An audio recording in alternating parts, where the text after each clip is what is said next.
Assalamualaikum warahmatullahi wabarakatuh. Alhamdulillahirrahmanirrahim wa bihi nasta'in wa ala umri dunia wal din wa salatu wassalamu ala asrafil anbiya'i wal mursalin wa ala alihi wa sahbihi ajma'in amma ba'du. Kepada yang terhormat Direktur Jenderal Pendidikan Islam Kementerian Agama Republik Indonesia, Bapak Profesor Dr. Ali Ramdhani STPMT, yang kami hormati Direktur Guru dan Tenaga Pendidikan Madrasah Kementerian Agama Republik Indonesia, Bapak Dr. Haji Muhammad Zain MAG, yang kami hormati Ketua Komandan 3 MEGR Madrasah Reform Kementerian Agama Republik Indonesia, Bapak Dr. Ainur Rafiq MAG, yang kami hormati Kasubdit Bina MA, MAK, GTK Madrasah Kementerian Agama Republik Indonesia, Bapak Dr. Anis Maskur, SAG, MAG, sekaligus narasumber kita pada pagi hari ini.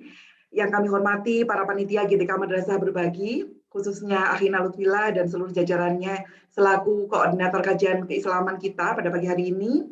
Dan hadirin sekalian, pemirsa kajian pagi, rahimakumullah. Bangsa yang besar adalah bangsa yang menghargai jasa pahlawannya. Soekarno. Puji syukur, Alhamdulillah, pada pagi hari ini, Rabu 10 November 2021, kita diberikan kesempatan untuk mengawali pagi kita dengan mengenang jasa pahlawan dalam kajian pagi edisi spesial Hari Pahlawan yang diadakan oleh Direktorat GTK Madrasah Berbagi Kementerian Agama Republik Indonesia. Semoga apa yang kita lakukan pada pagi hari ini mampu menjadikan Allah Subhanahu wa Ta'ala ridho atas diri kita. Salawat serta salam marilah kita curahkan kepada baginda Nabi besar Muhammad SAW, Nabi akhir zaman beserta para sahabat dan para pengikutnya yang senantiasa istiqomah di jalannya. Hadirin yang dirahmati Allah, 76 tahun yang lalu, 10 November 1945, arek-arek Surabaya bertempur melawan tentara sekutu Nika dan sekutunya. Pada tanggal yang saat itu diperingati sebagai Hari Pahlawan saat ini, terjadi perang dahsyat untuk mempertahankan kemerdekaan Republik Indonesia. Hal ini tidak lepas dari peristiwa pada tanggal 17 September 1945, di mana pada saat itu Presiden Soekarno meminta fatwa ulama, yang intinya meminta fatwa ulama untuk melakukan perang suci atau jihad dengan sasaran mengusir sekutu dan Nica yang dipimpin oleh Brigjen Malabi di Surabaya. Hal itu didasari oleh situasi kota Surabaya yang memang saat itu sedang ada serangan Nica secara masif seperti itu, yang memuncak pada tanggal 10 November 1945. Yang hingga hari ini tanggal 10 November itu kita peringati sebagai Hari Pahlawan. Sungguh satu kehormatan dan kebahagiaan yang luar biasa karena pada pagi hari ini kita kedatangan narasumber yang tidak biasa seperti itu, Bapak Ibu. Kita dibersamai oleh Bapak Kasubdit Bina MA, MAK, GTK Madrasah Kementerian Agama Republik Indonesia yang sudah berkenan mau-maunya untuk pagi hadir di kajian keislaman pagi untuk membersamai kita di edisi spesial ini memperingati Hari Pahlawan. Untuk itu sebelumnya mohon izin dulu untuk menyapa Bapak Kasubdit. Assalamualaikum Pak Kasubdit, Bapak Anis Maskur. Waalaikumsalam warahmatullahi wabarakatuh. Alhamdulillah. Sehat Bapak hari ini? Alhamdulillah sehat. Alhamdulillah. Sebelumnya mohon izin untuk saya membacakan sedikit terkait dengan kurikulum vitae Bapak Kasubdit. Bapak Kasubdit bernama Dr. Anis Maskur MAG. Beliau saat ini menjabat sebagai Kasubdit Bina MA MAK GTK Madrasah Kementerian Agama Republik Indonesia. Sebelumnya beliau menjabat sebagai pengembang teknologi pembelajaran ahli muda pada seksi akademik Subdirektorat Pendidikan Agama Islam pada Perguruan Tinggi Umum Direktorat Pendidikan Agama Islam, Direktorat Jenderal Pendidikan Islam Kementerian Agama Republik Indonesia. Beliau pernah mengenyam pendidikan formal di MTSN Model Parakan, kemudian MAN-PK Surakarta dan UIN Syarif Hidayatullah Jakarta. Berdasarkan catatan saya, beliau pernah mengajar di STAIN Samarinda, kemudian STAI Sangatta dan UIN Syarif Hidayatullah Jakarta. Beliau telah menerbitkan banyak buku dari akun Google Scholar-nya yang saya intip tadi pagi, seperti itu Bapak, mohon maaf. Nah, ini diantaranya ada doa ajaran Rasul, Risalah Tasawuf Ibnu Taimiyah, panduan penulisan karya ilmiah. Nah, ini saya ingin baca, Pak. Kemudian pesantren sebagai pusat studi Islam, menyikap tabir kematian dan lain-lain. Dan di sini saya juga mencatat ada lebih dari 35 artikel Bapak Ibu yang telah beliau terbitkan dan itu tercatat di Google Scholar yang saya lihat tadi pagi seperti itu. Langsung saja kami haturkan kepada Al Mukarram Bapak Dr. Anis Maskur MAG, Kasubdina MA MAK Dekan Madrasah Kementerian Agama Republik Indonesia untuk menyampaikan kajiannya. Kepada beliau kami haturkan. Monggo Bapak.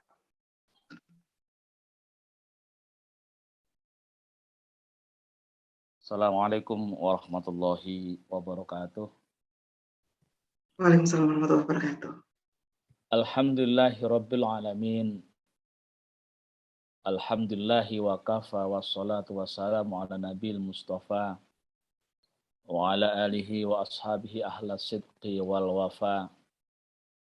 Rabbana syrah lana sudurana wa yassir lana umurana wa hlul uqdata min alsinatina yafqahu aqwalana amma ba'd.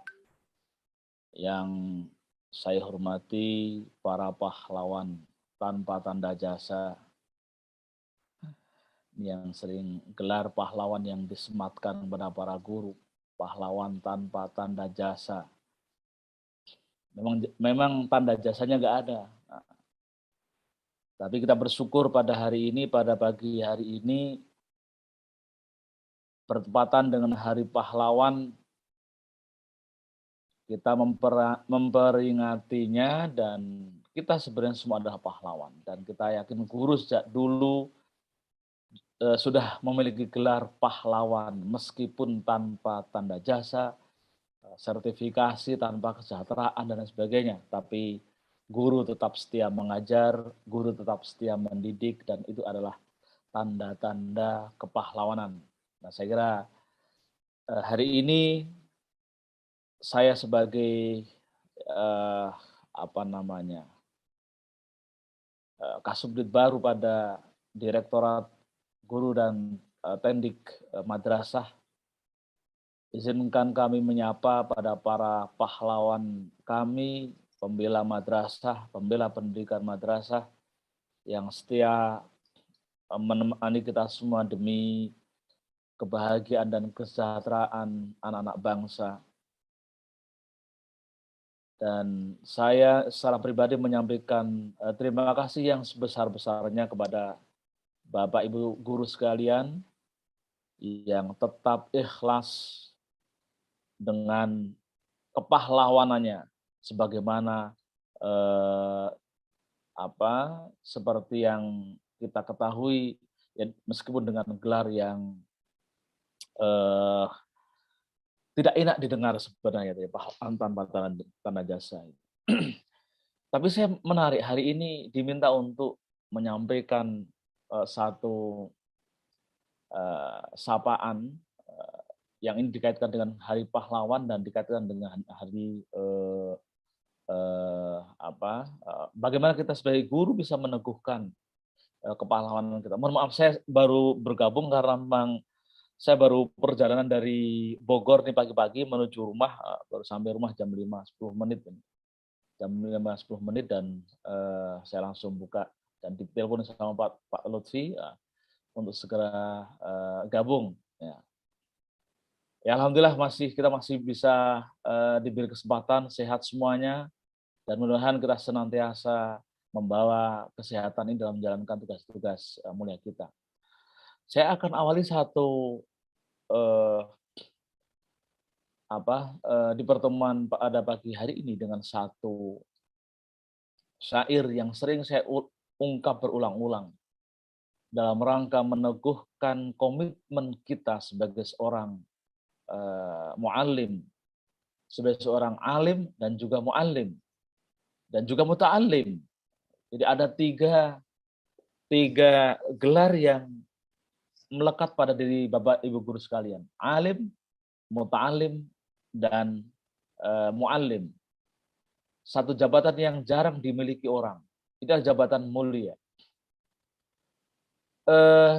Saya awali dengan satu syair yang ditulis dalam kitab pegangan para muallim atau alim ataupun muta'allim. Dan kita ta'lim muta'allim. Saya Azhar Ruji mengatakan, man talabal ilma lil ma'ati zada bi fadli minar rasyad wa ya li khusrani talibihi linaili fadlin al-ibad.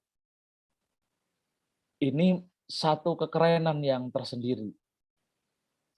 Ketika saya memahami syair ini ya, man talabal ilma lil ma'ad zada bi fadli min rasyad. Barang siapa yang menuntut ilmu karena Allah, karena kepentingan Tuhan, karena untuk menjaga agama Tuhan, karena untuk menjaga amanah Tuhan, zada bi fadli min rasyad. Maka disinah rasyad. Maka Allah akan senantiasa menambah, menurunkan hidayahnya, menurunkan petunjuknya kepada orang-orang yang seperti itu. Dan saya yakin melihat kehadiran Bapak Ibu guru sekalian, setiap hari ngaji, setiap pagi ngaji, itu kan pekerjaan yang membosankan, yang tidak menarik. Tapi ini sudah tahun keberapa Pak Lutfi? Sudah tahun keberapa? Tetap bertahan. Saya nggak tahu, saya menunggak ini pokoknya udah lama aja. Oh tuh udah 3 tahun. 3 tahun atau 2 tahun itu. Itu keren. Bisa bertahan. Dengan jumlah jamaah hari ini 57. Apa yang Anda harapkan? Honor juga tidak ada. Gaji tidak ada. Kok bisa bertahan? Nah, itu yang kemudian saya yakin. Ini adalah termasuk aplikasi dari man talabal ilma lil ma'ad zada bi fadli min rasyad. Maka kemudian saya yakin keikhlasan tingkat tinggi yang dimiliki Bapak Ibu guru sekalian, sehingga ini tetap bertahan. Tanpa itu tidak mungkin. Saya nggak tahu apa sih kelebihan ikut pengajian ini. Sertifikat nggak ada. Honor uang saku nggak ada. Pulsa nombok. Ini satu pekerjaan yang keren. Maka kemudian saya yakin ini lil ma'ad betul. Maka kita mohon kepada Allah, mudah-mudahan rosyad betul-betul zada bi fadli min rasyad.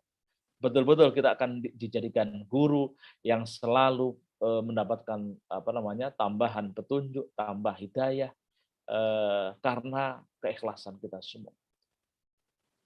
Mudah-mudahan yang pada baris yang kedua ini tidak hingga pada para guru kita.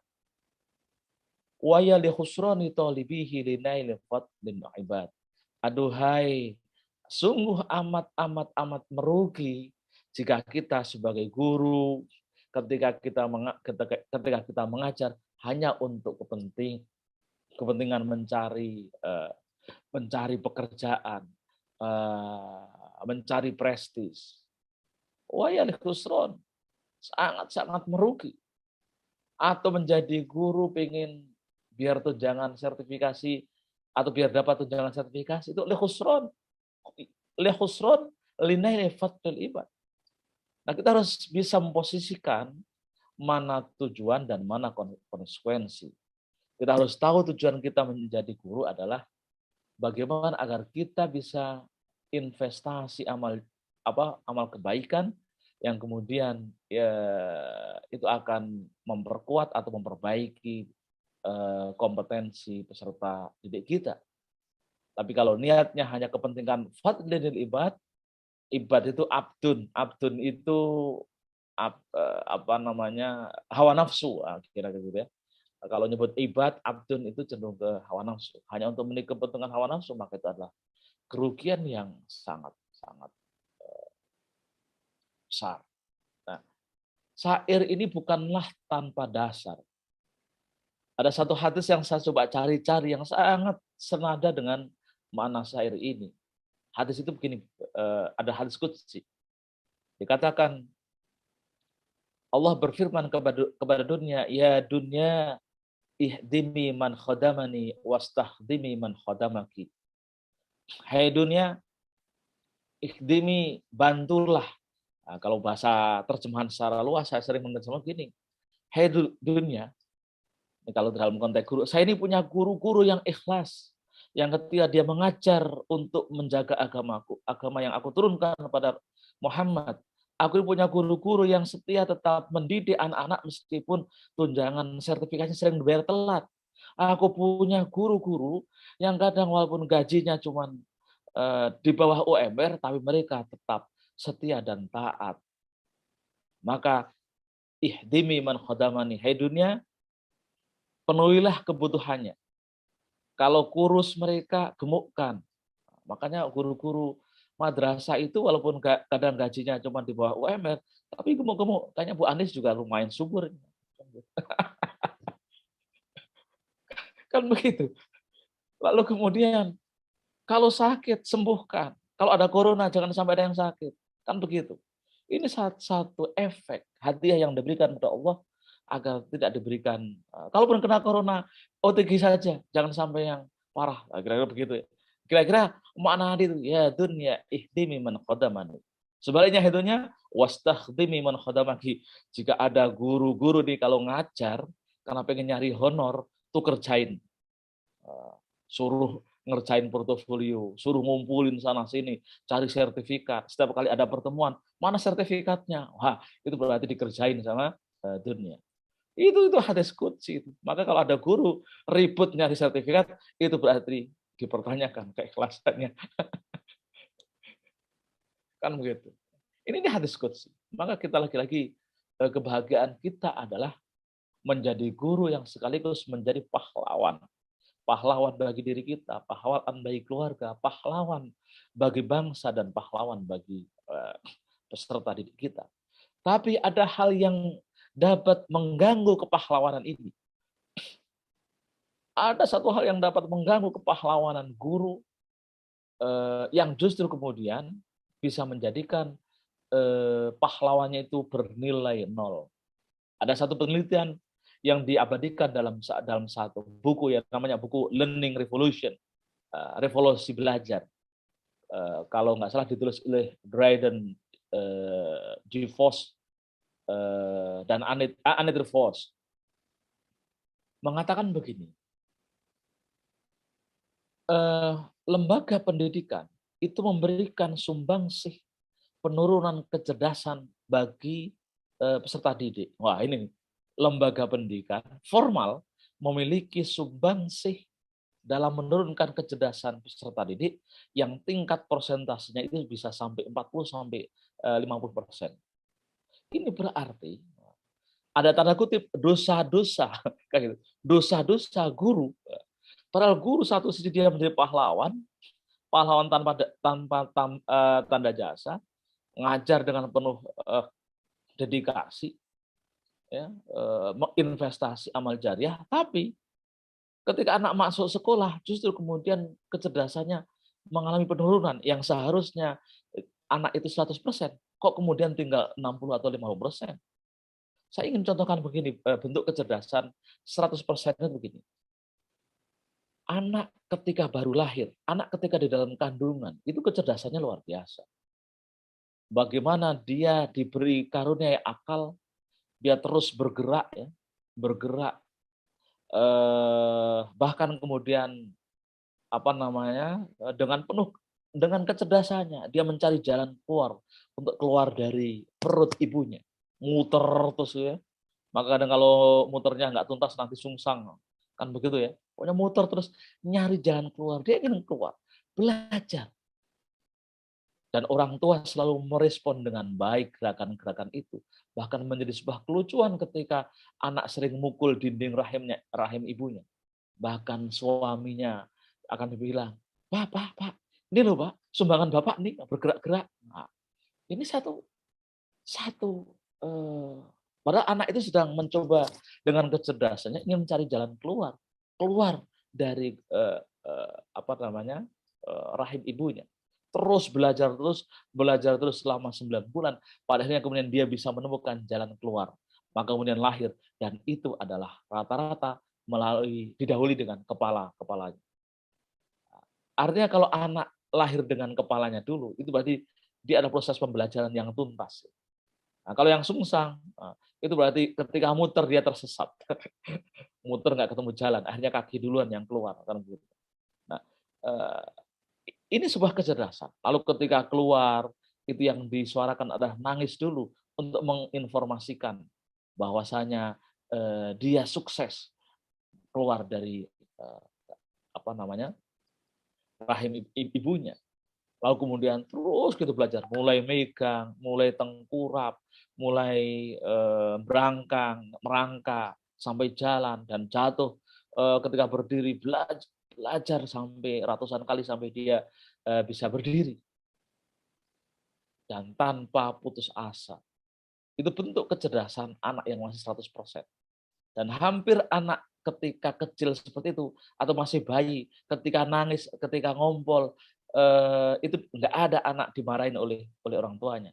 Ketika masih bayi, ngompol di kasur itu malah malah disedih nggak dimarahin. Dasar masih kecil ngompol melulu. Nah, mesti itu gurunya orang tuanya yang tidak waras kalau dimarahin begitu. Artinya kemudian bagaimana kasih sayang orang tua diberikan kepada anak sehingga anak tumbuh kecerdasannya sampai 100%.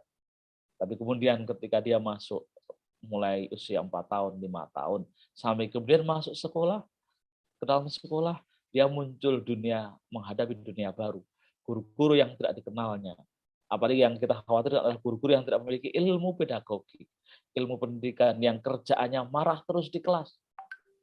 Udah masuk kelas, yang dirawat pertama kali adalah kumis yang tebal, biar kelihatan berwibawa.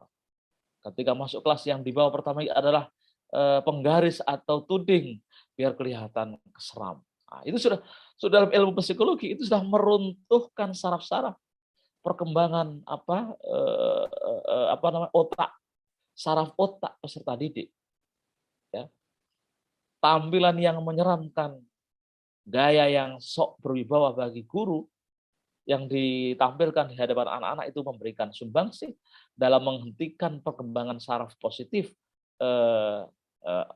otak anak. Apalagi ketika jengkel karena masih membawa masalah hutang di rumah sampai ke kelas, tahu-tahu tiba-tiba marah, dasar misalkan begitu, anak-anak nggak tahu alasannya marah. Itu tidak hanya menghentikan perkembangan saraf, tapi memutus saraf yang sedang tumbuh dengan baik. Nah, itu yang saya sebut pendidikan formal. Ketika gurunya tidak tepat, gurunya tidak mengetahui ilmu pedagogik, maka yang terjadi adalah apa tadi? Investasi tanda kutip dosa yang diberikan, bukan investasi pahala. Nah, kita berharap mudah-mudahan kita sebagai guru tidak sampai investasi dosa. Jangan sampai kebaikan-kebaikan yang kita tanamkan sejak lama hapus dengan percuma. Nah, maka kemudian penting bagi kita ketika mendidik atau menjadi guru, itu kita betul-betul mencintai profesi kita. Sehingga kita bisa mendidik dengan cinta. Dengan cinta semua masalah anak selesai. Dengan cinta bahkan sakit bisa tersembuhkan. Dengan cinta kita yang nggak tahu menahu pun menjadi tahu. Dengan cinta kita makin kokoh sebagai pahlawan. Meskipun tanpa tanda jasa. Nah ini, kenapa begitu? Kan kita ingat ada satu mahfudhot ya. Saya kira semua guru tuh hafal. At-tariqatu khairu minal madah. Terus apa lagi? Wal mudarris ahamu bina tariqah. Wa ruhul madarris ahamu min kulli syai' atau ahamu min nafsihi. Jadi belajar metodologi pembelajaran itu penting. Bahkan dalam mahfudhot tadi katakan lebih penting daripada substansi, penguasaan materi. Tapi yang terpenting gurunya ada. Karena pinter metodologi, tapi gurunya nggak ada, ya tidak ada maknanya. Nanti bagaimana dia bisa menyampaikan materi tanpa ada guru? Karena dalam jargon kita, bagi seorang anak yang belajar tanpa pendampingan guru, itu maka gurunya adalah syaitan. Man 'allama syai'an bila syaihin fasaihuhu syaitan. Barang siapa yang mempelajari sesuatu tanpa dampingan seorang guru, maka gurunya adalah setan. Jangan sampai anak-anak kita ini berguru pada setan. Ya saya kira kemudian nanti belajar dengan Google, itu sebenarnya setengah guru, setengah setan. Nah, bagaimana kemudian bisa menjadikan anak ketika belajar melalui Google, itu bisa syekhnya hadir di situ. Nah, guru jadikan kita sebagai syekh itu sehingga anak tidak tersesat. Nah, dari mahfudhah tadi ya, waruhul mudarris ahamu min nafsih. Tapi ruh pendidik, ruh guru itu jauh lebih penting dari segala sesuatu. Jika guru memiliki cinta dalam menjalani profesinya, maka dia yang awalnya bodoh, maka dia akan pintar. Ketika dia pintar akan makin tambah pintar. Lalu kemudian kan ada hadisnya juga yang seperti itu. Barang siapa yang mengajarkan sesuatu yang barangkali kalian tidak ketahui, maka Allah akan mengajarkan. Man 'allamal ilma ma lam ya'lam 'allamallahu ma lam ya'lam. Kan gitu. Itu kan satu hadis gitu. Jadi karena cinta, dan cinta menjadi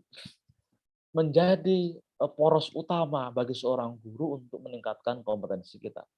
Karena kita akan menjadi ikhlas mencari informasi, kita akan menjadi lebih ikhlas belajar, kita akan lebih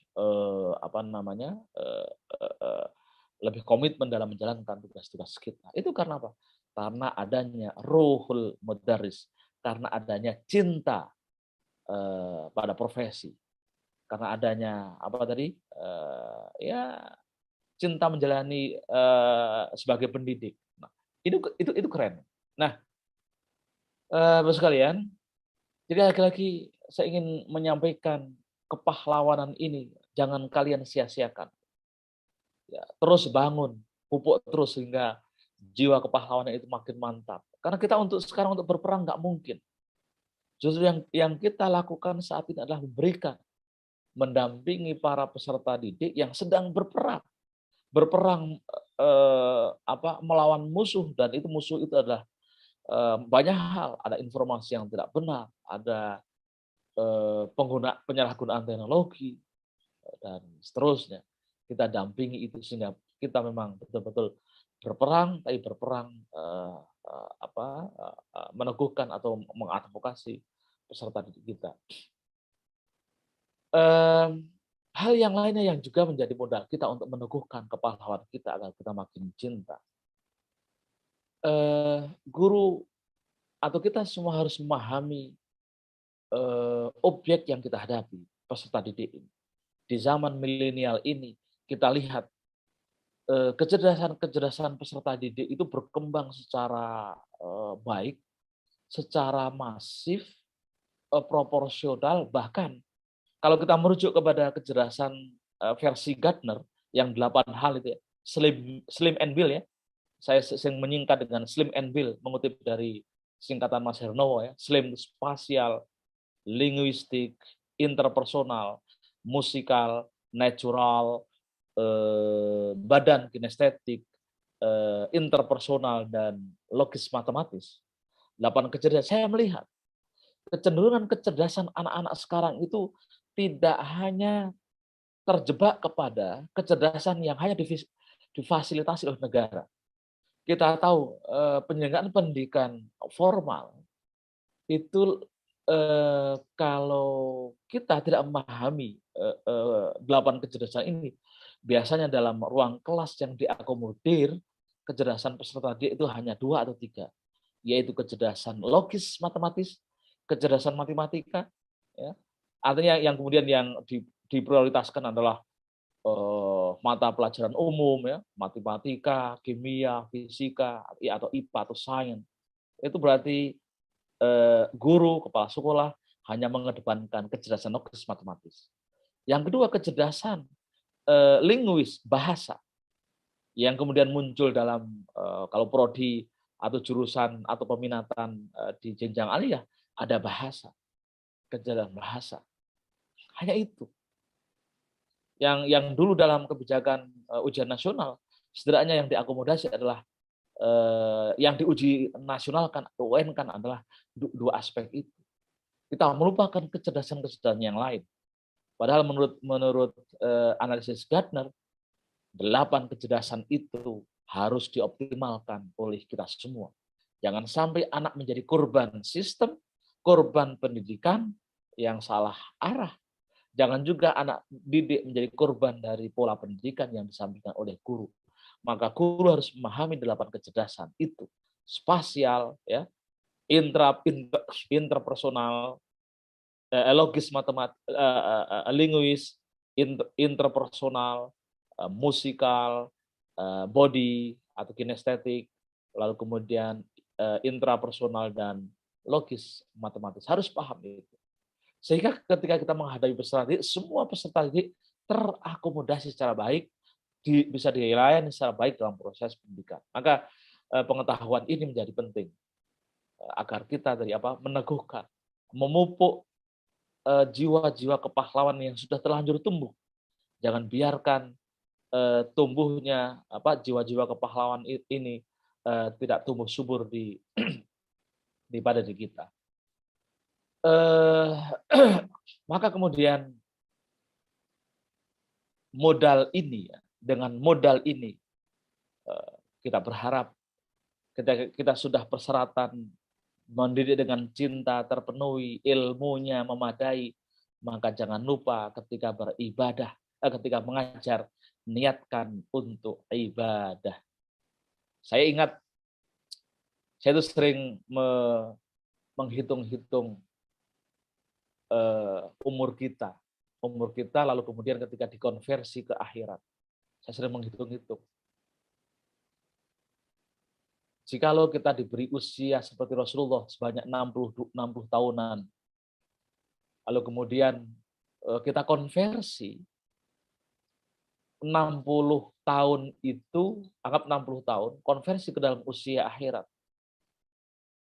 Kita ingat, kulla yaumin fil akhirah adalah alfu sanah kan itu.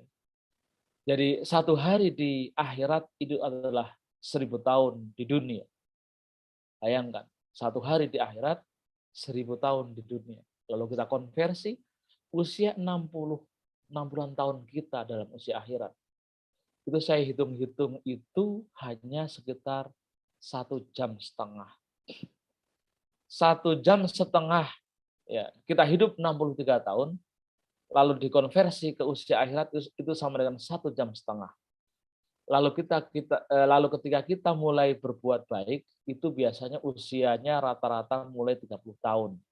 Menjadi guru mulai 30 tahun, sholat mulai rajin, sadar 30 tahun. Lalu dihitung-hitung 1,5 jam itu berarti kira-kira menjadi, kalau kita konversi ke akhirat itu hanya 45 menit. 45 menit, bayangkan. Jika kita beribadah mulai usia 30 tahun, berarti usia kita di akhirat hanya 30 menit. Bagaimana kita akan meminta surganya Allah? Bagaimana kita akan, padahal ketika mulai 30 menit itu, yang dihitung ibadah, sejauh yang kita tahu, hanya sholatnya. Yang kalau di total, itu paling hanya 10 menit. Karena subuh 1 menit, sholatnya, paling lama 5 menit. Kalau 5 menit kali 5 itu ada 25 menit. Itu udah lama banget sholat 5 menit itu. Padahal kita bisa lebih cepat itu, karena sholatnya ada paket biasa, paket sedang, ada paket kilat, kan gitu.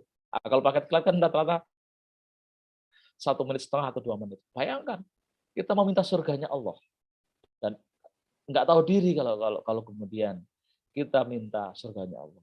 Maka kemudian yang bisa kita lakukan adalah agar ini bernilai, waktu yang pendek yang hanya sekitar 63 tahun itu bernilai bernilai tinggi, sehingga nanti setara dengan hidup yang 80 tahun di akhirat atau 1000 tahun seperti Nabi Adam misalkan begitu ya.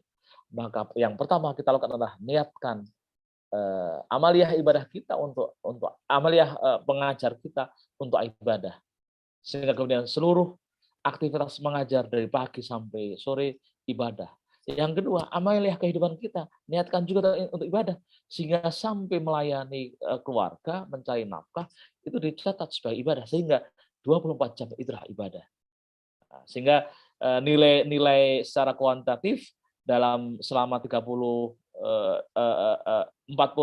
menit di akhirat itu juga full itu ibadah. Lalu yang kedua, biar 45 itu berlipat nilainya, berlipat beranak pinak. Maka ketika kita mendidik, di situ adalah punya potensi jariah. Jariah, amal jariah, kita sedang mengenal amal jariah atau sedekah jariah yang senantiasa mengalir, dan itu adalah bagian investasi kita untuk bekal kehidupan yang akan datang. Jadikanlah anak-anak itu menjadi anak yang baik, anak yang soleh, anak yang senantiasa mengamalkan ilmu kita. Ya. Jadikanlah mereka orang-orang yang akan komitmen untuk menebarkan kebaikan, untuk mengemban misi khilafah, yaitu hirasatuddin, menjaga agama, wasiyah satu dunia, mengelola dunia. Maka selama mereka melakukan kebaikan-kebaikan itu, maka pahala akan tetap mengalir. Tapi mereka akan bisa melakukan itu kalau kita mendidik dengan cinta, mendidik dengan penuh keikhlasan, sehingga antar jiwa guru dan murid, mu'alim dan muta'alim itu ada ikatan emosional. Maka jangan lupa juga setiap kali Anda juga sebagai guru, setiap kali mau ngajar, kirimlah, ajak anak-anak untuk kirim Fatihah kepada guru-guru kita yang juga telah memberikan ilmu kepada kita. Kirimlah untuk mereka sehingga jariyah apa yang kita lakukan juga mengalir ke atas ke guru-guru kita dan ke orang tua kita.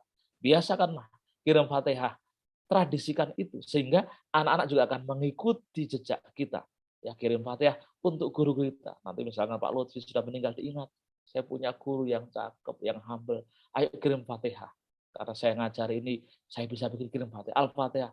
Saya kenal, saya memiliki guru yang cantik, yang asik diajak ngobrol, Bu Anis, kita kirim Fatihah. Selalu begitu. Nah, ini menjadi hal yang penting. Jadi sekali lagi menjadi guru yang mendidik dengan penuh keikhlasan sehingga kita menjalani profesi itu dengan bercinta. Saya kira itu saja, jangan panjang-panjang. Nanti kalau panjang-panjang hilang semua. Saya cicil aja nanti tema yang lain biar kesempatannya yang lain. Masih banyak tema-tema yang bisa disampaikan untuk memberikan support buat kita semua dan semoga kita bisa mengamalkan. Demikian Pak Lutfi, mohon maaf jika ada kekurangannya, mudah-mudahan membawa manfaat bagi kita semua. Akhirul kalam, Allahumma muwaffiq ila aqwamit thoriq. Assalamualaikum warahmatullahi wabarakatuh. Waalaikumsalam warahmatullahi wabarakatuh. Belajar metode pembelajaran sangat penting, bahkan lebih penting dari penguasaan konten. Namun ada yang lebih utama dari semua itu, yaitu keberadaan seorang guru itu sendiri, sehingga sanad keilmuannya menjadi jelas. Ruh seorang guru dalam mengajar, kecintaan seorang guru terhadap profesinya adalah hal yang paling utama di antara yang utama. Dengannya seorang guru mampu mendidik dengan cinta, yang dengan cinta itu mampu memaksimalkan seluruh potensi kecerdasan anak-anak kita. Kami aturkan terima kasih kepada Al-Mukarrom Bapak Dr. Anis Maskur SAG MAG atas paparannya. Berikutnya kami persilahkan kepada para audiens yang ingin mengajukan pertanyaan. Saat ini sudah ada diskusi, dua hadirin. Ya. Oh iya, Bapak mohon izin. Iya. Saat ini sudah ada. Oke. Saya sampai sampai 6/4 maksimal ya. Sudah ada dua. Seperti Bapak? Ya, sampai 6/4 maksimal ya. Oke, siap Bapak. Oke, mungkin 2 atau 3 pertanyaan saja Bapak Ibu. Yang pertama Gus Lutfi, koordinator kajian pagi kita. Monggo Gus Lutfi. Oke. Pak Misra dulu. Oke, ada 3 ini untuk pagi ini kita cukupkan 3 pertanyaan nggih Bapak Ibu. Pak Ahmad Sugiarto, sekalian saya add dulu, nanti bisa menyampaikan pertanyaannya secara bergantian, diawali dengan Pak Misra, kemudian oleh Gus Lutfi, kemudian oleh Pak Ahmad Sugiarto, kemudian nanti baru akan dijawab oleh Bapak Anis Maskur. Monggo, Pak Misra terlebih dahulu. Silakan Pak Misra. Assalamualaikum warahmatullahi wabarakatuh. Waalaikumsalam warahmatullahi wabarakatuh. Mohon maaf Pak Dokter ini, Pak Kiai. Sebelumnya saya perkenalkan, nama saya Misrat Sawedi dari MAN 1 Kabupaten Banggai, Provinsi Sulawesi Tengah. Yang alhamdulillah sampai dengan saat ini masih tetap setia di dalam mengikuti kajian Islam. Jadi kaitannya dari kajian ini sangat menarik dan rasa-rasanya ngeri Pak. Karena dengan penjelasan dari Pak Kiai sungguh sangat singkat. Apalagi kita ukur dengan kehidupan umur kita di dunia dibandingkan kehidupan di akhirat. Nah, Yang menjadi pertanyaan, bagaimana sebagian orang-orang atau para pemuka agama, para kiai, tokoh agama, sebagian dalam tanda kutip, yang akhir-akhir ini marak dalam konteks kehidupan sehingga terjadi kontroversi di antara kita yang bisa memicu dan memecah belah umat. Contoh saja seperti kemarin yang pernah saya ikuti Pak Kiai Syukur siapa itu. Jadi saya kira barangkali hal ini mohon penjelasan kepada kita sehingga hal ini tidak akan mendapatkan satu kesimpulan yang dapat memicu kehidupan bermasyarakat. Terima kasih. Demikian, Assalamualaikum warahmatullahi wabarakatuh. Waalaikumsalam wabarakatuh. Terima kasih. Selanjutnya Gus Lutfi, monggo. Satu pertanyaan, masing-masing pertanyaan. Waalaikumsalam warahmatullahi wabarakatuh. Siap. Luar biasa Bapak Dr. Anies, Mas SAGMA, Bapak Kasubdit Bina MA MAK yang sudah menyampaikan banyak hal. Setidaknya kami bisa memberikan makna dari apa yang disampaikan. Jadi dari 10 November itu paling tidak kita memetik hikmah heroik dari peristiwa 10 November, introspeksi diri, dan membenahi kualitas sumber daya manusia untuk menjadi sikap dan karakter seorang pahlawan bagi keluarga, bagi madrasah, bagi Kementerian Agama, bagi negeri ini. Kalau kita lihat, Bapak, dalam sejarah Jepang pernah terjadi peristiwa bom Hiroshima Nagasaki tahun 1945, Indonesia merdeka juga tahun 1945, tapi fakta di lapangan kita masih terpuruk dibandingkan Jepang. Pertanyaan kami, Bapak, apa makna Hari Pahlawan bagi generasi milenial di madrasah yang hari ini kita proses? Kalau prosesnya benar, maka 2045 dia akan menjadi pemimpin masa depan. Seperti itu, Bapak. Terima kasih. Assalamualaikum warahmatullahi wabarakatuh. Oke. Diaturkan, terima kasih. Selanjutnya, yang terakhir kepada Bapak Ahmad Sugiarto. Silakan, satu pertanyaan ya, Pak Ahmad Sugiarto. Silakan, Pak Gi. Assalamualaikum warahmatullahi wabarakatuh. Oke, Waalaikumsalam warahmatullahi wabarakatuh. Mau tanya, Siap. Kiai, berkaitan dengan guru ini dianggap sebagai pahlawan tanpa tanda jasa. Hanya kadang-kala melihat fenomena yang terjadi untuk beberapa teman-teman guru yang GTT, itu kadang-kala memang betul-betul menjadi pahlawan tanpa tanda jasa.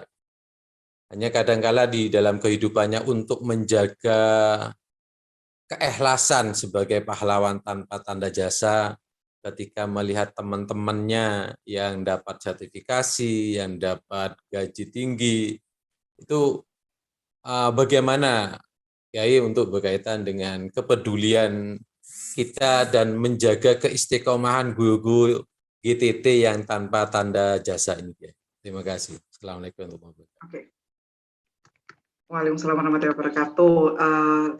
Ada 3 pertanyaan, Bapak. Yang pertama dari Pak Misra, tadi dari Man Satu Bangkai. Beliau menanyakan bagaimana terkait dengan pemuka agama yang pendapatnya sering menimbulkan kontroversi sehingga berpotensi memecah belah umat. Kemudian yang kedua dari Gus Lutfi, dari Man Dua Lamongan, apa makna pahlawan bagi generasi milenial saat ini? Kemudian yang ketiga dari Pak Ahmad Sugiarto, dari MTSN Batu, terkait dengan bagaimana cara menjaga keistiqomahan teman-teman kita yang mungkin secara ekonomi belum mendapatkan kesejahteraan yang layak seperti itu sebagai seorang guru. Monggo Bapak Anies Maskur dihaturkan. Ya, terima kasih atas pertanyaannya. Ini pertanyaan yang keren-keren sekali. Saya tahu bisa jawab apa enggak. Yang jelas ini bukan maksud saya sebagai orang yang paling tahu lalu kemudian harus menjawab semua yang ditanyakan. Yang jelas begini, ini dari Pak Misrat, ini keren. Ketika kita mendengarkan penyampaian ceramah seseorang yang dianggap alim, tapi ternyata kemudian produk ceramahnya itu adalah kontroversial, memang kita harus hati-hati. Apakah yang tentunya kita bagi seorang yang muta'alim, ketika mendengarkan apa yang disampaikan oleh beliau dengan konsep misalkan la ilaha illallah itu adalah komitmen kebangsaan, mencoba menafsirkan secara mungkin saya sebut secara luas ya terhadap pemaknaan itu, maka kita harus tabayun dalam arti adalah apakah betul tafsir dari penceramah tadi terkait dengan pemahaman makna di balik konsep la ilaha illallah. Memang secara lahiriah itu akan bertentangan dengan apa yang dipahami secara umum oleh masyarakat.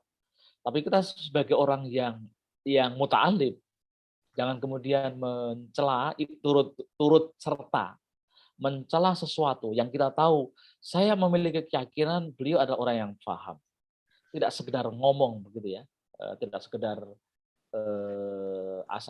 asal ngomong, tapi memiliki dasar landasan keilmuan. Cuman kita belum tahu saja sumber referensinya dari mana. Yang sebenarnya juga secara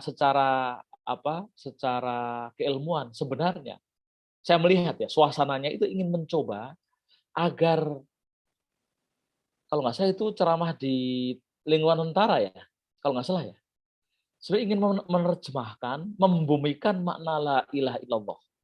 Kira-kira begitu sebenarnya dalam konteks TNI, sehingga mereka makin yakin ketika dia berislam, ketika dia menjadi pembela negara, penjaga gawang keamanan bangsa, itu muncul motivasi keagamaan. Ada landasan keagamaan, landasan keimanan, yaitu doktrin la ilaha illallah. Saya menangkap begitu ya. Tapi kalaupun salah ya anggap aja itu satu kehilafan, satu kealpaan. Tapi kita sebagai seorang muta'alim, orang yang terdidik dan orang yang bahkan menuju ke alim, tentunya kita tidak mudah serta-merta lalu kemudian turut membroadcast, menyebarkan itu sebagai sebuah kesalahan, bahkan kemudian mencerca sebelum kita melakukan verifikasi. Saya kira itu langkah yang paling baik bagi kita. Bahkan jika mungkin kok ternyata Anda mendapatkan referensi yang lebih jelas, maka itu bisa disampaikan ke orang yang mencerca. Nah, kalau dalam bahasa pergerakan, la ilaha illallah itu adalah teologi pembebasan. Kalau misalkan kita membaca penjelasan misalkan Cak Nur ya, ketika bagaimana keimanan kita kepada Allah, pada hakikatnya dia terbebas, gitu. Terbebas dari belenggu ketergantungan pada makhluk. Saya contohkan begini. Ini nanti nyambung ke yang ketiga. Bagaimana teologi pembebasan bisa membebaskan guru dari kungkungan motivasi-motivasi yang bersifat material karena la ilaha illallah. Karena berharap pada manusia itu akan selalu atau banyak berujung pada kekecewaan. Orang mengharap dihargai oleh kepala sekolah, ternyata tidak dihargai. Kan kecewa. Tapi la ilaha illallah membebaskan dia. Karena dia ngajar, dia mendidik. Itu adalah karena dorongan motivasi demi atau libtigha mardatillah. Itu teologi pembebasan. Membebaskan dia. Dia tidak tidak berada dalam bayang-bayang pimpinan, tapi ketika dia mengajar akan penuh keseriusan dan penuh kecintaan. Dan saya yakin siapapun orang ketika ada guru yang mendidik dengan cinta, ya, tidak dipengaruhi, tidak dipaksa oleh satu keadaan tertentu, maka pasti orang itu juga akan cinta. Hanya orang-orang yang tidak waras kalau melihat orang yang baik seperti itu, kok kemudian dikesampingkan. Maka kemudian nanti seorang yang guru yang level keberagamannya sudah tinggi, dia tidak akan berharap sertifikasi, dia tidak akan berharap gaji, tapi karena itu adalah konsekuensi.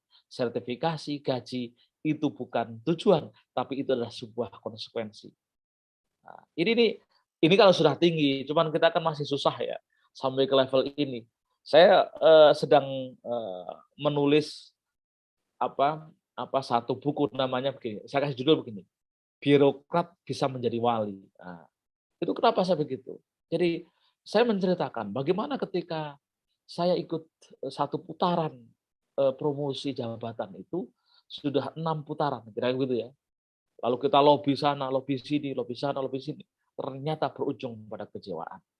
Itu yang kemudian tadi berharap pada manusia itu banyak berujung pada kecewaan. Maka coba kewalian guru. Jadi guru ini harus juga menjadi wali gitu, menjadi waliullah dengan cinta pada profesinya sebagai guru, maka ia adalah wali. Menjadi wali, tidak berharap materi, meskipun juga untuk ke sana juga harus dipenuhi administrasinya ya.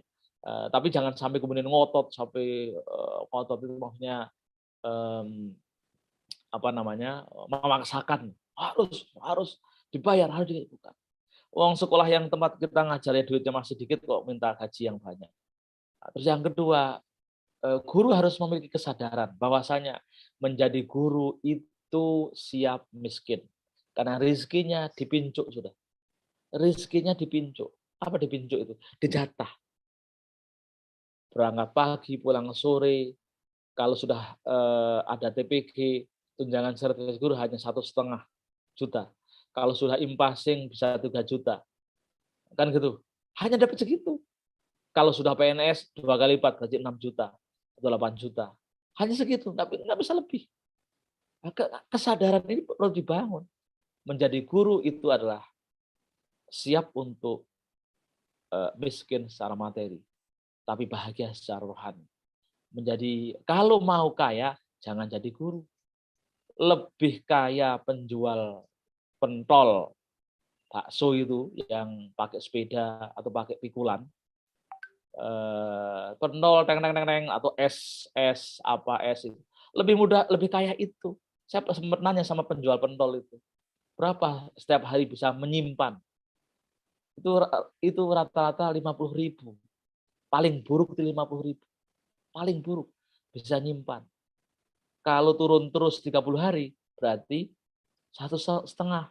Itu pun kadang kerjanya cuma setengah hari, nongkrong di depan sekolah. Gurunya yang di dalamnya dari pagi sampai sore, gajinya 200.000 kalau belum tersertifikasi. Kalau sudah tersertifikasi 1,5, coba kayaan siapa? Kayak tukang pentol. Makanya kalau pengen kaya, jadilah tukang pentol saja.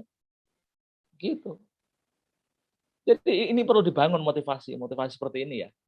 Jadi di awal itu, mau menjadi guru siap miskin. Memang miskin secara materi, tapi bahagia secara rohani. Kalau pengen nyari duit, udah mending jadi tukang pentol aja. Itu 1 bulan itu jelas. Kita bisa menghitung. Jadi mereka itu lebih kaya daripada kita. Atau di tukang parkir. Tukang parkir itu cuma setiap kali muter 500, tapi kalau mobil yang lewat atau parkir atau pas di putaran jalan itu, kalau ada 100 saja sudah 50.000. Lebih kaya sehari itu. Sebulan udah bisa dihitung berapa. Nah, tapi saya yakin guru-guru kita ketika sudah niat menjadi guru, betul-betul niat. Ketika misalnya kita sebagai kepala sekolah, wawancaranya itu harus kayak gini, disampaikan. Ikhlas menjadi guru, gaji rezekinya dipincuk yang cuman sekian rupiah itu. Nah, itu tuh harus disadarkan. Sehingga ketika suatu saat kok dia mendapatkan tanda kutip kesengsaraan menjadi guru, ya bukannya sudah disampaikan di awal-awal kalau menjadi guru itu sengsara. Nah, terus yang kedua, yang terakhir mengenai makna Hari Pahlawan bagi generasi milenial. Nah, ini yang memang menjadi problem. Mereka itu untuk diajak untuk berimajinasi ke masa lalu itu saya bilang begini, itu dulu, sekarang beda. Kan gitu. Saya bilang begini, Nak, saya itu dulu ketika belajar itu jualan roti karena pengen beli kitab. Wah, itu kan ayah zaman dulu. Sekarang beda. Kan begitu. Nggak bisa. Makanya, aduh sulit ya. Ya, bagi saya sebagai orang tua, saya hanya bisa berdoa aja. Mudah-mudahan karena mereka yang punya adalah Allah ya. Kita minta aja saya yang punya untuk menanamkan itu. Ya kalau di guru ya saya berharap banyak pada guru-guru ya untuk selalu menanamkan tadi. Kalau mendidik dengan cinta maka dia akan mendapatkan pengaruh ke peserta didik dan didik akan itu saja, itu akan lebih baik karena itu yang real dihadapi ada di depan mata. Nggak usah diimajinasikan yang ya pahlawan dulu, bilangnya paling itu dulu, sekarang beda, paling begitu ujung-ujungnya. Begitu Pak Lutfi, ya persoalan penggalian nilai itu silakan aja nanti disampaikan secara baik kepada anak-anak sehingga bisa tersampaikan secara proporsional juga ke peserta didik. Demikian, mohon maaf ini pas 6.13 ya. Mudah-mudahan bahwa manfaat bagi kita semua, dan sekali lagi saya menyampaikan mohon maaf jika ada hal-hal yang kurang berkenan. Demikian, saya kembalikan ke Bu Moderator. Oke, baik Bapak, dihaturkan terima kasih yang sebesar-besarnya. Sebenarnya diskusi ini masih sangat asik. Saya yakin teman-teman juga masih banyak yang kepingin ngobrol langsung dengan Bapak Anies Maskul. Cuma memang waktu kajian kita juga harus diakhiri pukul 6.15 Bapak. Jadi ini sudah 6.14, kita juga harus segera mengakhiri. Semoga di lain waktu Bapak Dr. Anies Maskul berkenan untuk membersamai kita lagi di lain kesempatan seperti itu ya Bapak. Oke, terima kasih. Siap. Sekali lagi kami haturkan terima kasih besar-besarnya kepada Al-Mukarram Ustaz Dr. Anies Maskul SAG MAG SMA selaku narasumber kita pada pagi hari ini, dan kepada seluruh kajian pemirsa kajian pagi yang setia menyimak baik melalui platform Zoom maupun YouTube. Kami haturkan terima kasih yang sebesar-besarnya. Kami mohon izin untuk undur diri dan mewakili segenap panitia yang bertugas mengatakan terima kasih yang sebesar-besarnya kepada semua pihak yang telah berpartisipasi mensukseskan acara ini. Mari kita akhiri dengan doa akhir majelis bersama-sama. Subhanakallahumma wa bihamdika asyhadu an la ilaha illa anta astaghfiruka wa atubu ilaik. Saya Anies Nurawida dari Madrasah Aliyah Negeri 2 Malang, Jawa Timur. Inggih Bapak.